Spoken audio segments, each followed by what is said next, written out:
Foreigners will be banned from owning land in South Africa under new proposals outlined by President Jacob Zuma. Locals will have limits set on the size of their farms under the proposals. Mr Zuma first announced them in a State of the Nation speech on Thursday, overshadowed by violence in Parliament. 2 decades after the end of apartheid, land is still concentrated in the hands of a largely white minority, and remains a sensitive issue. The government is under growing pressure to put more land in the hands of the country's black majority. Land has become one of the most critical factors in achieving redress for the wrongs of the past, said Mr Zuma, elaborating on the plans on Saturday. In this regard, the Regulation of Land Holdings Bill will be submitted to Parliament this year.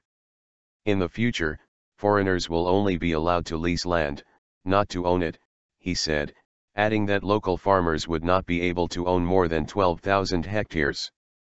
That is presumably aimed at white farmers who still own much of the best farmland a generation after the end of racial apartheid, says the BBC's Andrew Harding in Johannesburg. There are many reasons for the slow pace of change in the country, says our correspondent, and these new proposals will face strong legal challenges from farmers who argue that smaller plots will not be commercially viable.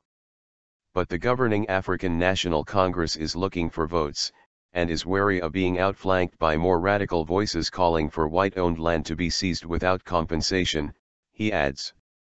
Parliamentary brawl. On Thursday, Parliament descended into chaos as leftist MPs scuffled with security during Mr Zuma's key annual speech. The Economic Freedom Fighters, EFF, led by Julius Malema, repeatedly interrupted Mr Zuma, demanding answers over a spending scandal. The Speaker of Parliament then ordered their removal, prompting scuffles.